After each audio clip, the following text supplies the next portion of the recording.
As we enter into the 1900s, Imperial Russia is under the absolute control of the Tsar. And a Tsar, an analogous term, would be emperor. He has absolute control over Russia, and he's part of the Romanov dynasty. That has had control, that has ruled over Imperial Russia since the early 1600s, so for roughly 300 years.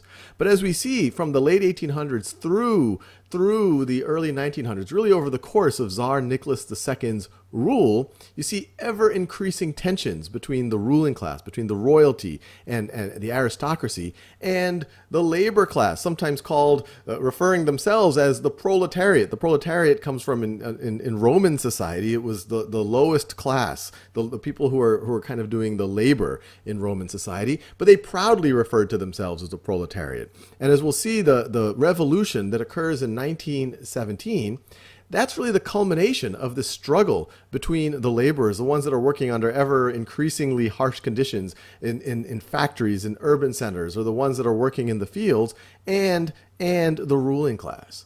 And this tension just keeps getting worse and worse and worse as we get into 1905. And 1905 is one of the more notable events that show that things aren't going all that well for the Tsar.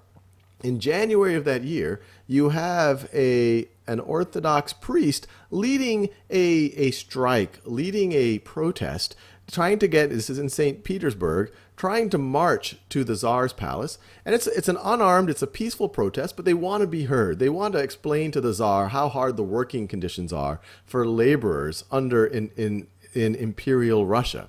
And the Tsar isn't actually in town at the time, but his forces actually open fire on these peaceful protesters. And that event in which there's all these casualties of these peaceful protesters is called Bloody Sunday.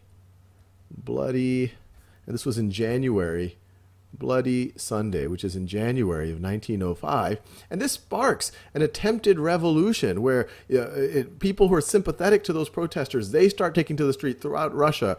You start having government forces suppressing them wherever they are. But eventually that revolution is put down. It's an unsuccessful revolution, but it increases the tension even further. And frankly, even folks who might have been somewhat sympathetic to the Tsar before, almost viewed him as a bit of a father figure, now are thinking, hey, this guy's forces open fire on peaceful protesters. Maybe he's really not on our side.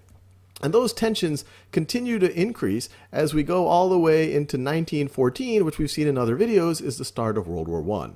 And like happens, when we've seen it in both World War I and World War II, Russia tends to take the brunt of these things. And World War I is incredibly difficult on Russia. First of all of a good fraction of the young men have to go fight. Then a lot of the economy has to be repointed at supporting the war effort, at the supplies for the troops, the food for the troops. And so it starts to really hurt the conditions for the average person, which were already bad. Remember, they were protesting in 1905, and now things are getting worse as we go through World War I for the average individual. Now, to make a bit of a concession to the general public and to move somewhat into a more representative world, after the revolution of 1905, the Tsar does create the Duma, which is a representative assembly that didn't have a ton of power, but it did start to give the people voice. And every time they assembled a Duma, the Tsar was actually not too pleased with it. He's like, who are all of these people who seem to be very aggressively anti-me? And he kept getting the Duma dissolved, and then a new Duma would be elected. And this kept going on and on and on, all the way until we get to the beginning of World War I. Now, as I said, World War I, conditions start to get worse. People start to get even more skeptical of Tsar rule. To make things even worse, when Tsar Nicholas II has left St. Petersburg to really help lead the troops, or in his mind, lead the troops near the front of the war, the country, or the empire, really goes under the control of his wife, the Tsarina Alexandra. And she is heavily under the influence of this gentleman right over here, Gregory Rasputin. And Rasputin is one of these fascinating characters from history because he was this mystical faith healer type guy who was able to really manipulate the Tsarina and to some degree the Tsar. And so people started getting suspicious of, well, who is this guy, this mysterious guy who's hanging out in the palace and seeming to have very strong influence over our rulers? And they were even suspicious mistress of the Tsarina. At this time, a lot of the royalty, they married between countries. And the Tsarina, she was actually born in Germany, and her father was German. She grew up in Germany, and her grandmother was actually Queen Victoria of England. And you might remember that Russia is now at war with Germany. So they're like, hey, we have this German Tsarina essentially controlling the country under the sway of this mysterious, shady figure, Gregory Rasputin. People do not like the way that this is going. And so by 1917, things come to a head. And in February, and especially March of 1917, they are able to force the Tsar to abdicate, to say, hey, enough is enough. We're taking it straight to you. You have to give up your power. And it's called the February Revolution, but the Tsar doesn't actually abdicate until March. So you could argue that you could call it the March Revolution. Now, once the Tsar abdicates, you have a provisional government. You have a provisional government take control. And all of this is happening in 1917. But people are also not happy with this provisional government. Remember, the war is continuing to go on. It's not really looking that well for Russia. They're continuing to lose people. The economy is continuing to tank. And what you have is workers start to assemble, start to organize in the various cities, and they form these workers' councils. These councils, and the word in Russian for them is Soviets. These Soviets start to form. And you fast forward into October of that year, and these Soviets are able to, along with the Bolsheviks, which is a party, are able to force the provisional government to abdicate its power, or to give up its power. And then you have the control by a Soviet council. And in the Soviet council, the Bolsheviks, led by Vladimir Lenin, are the ones who are actually able to take power. Now, revolutions, I mentioned, revolutions they're the culmination of decades of increasing tension.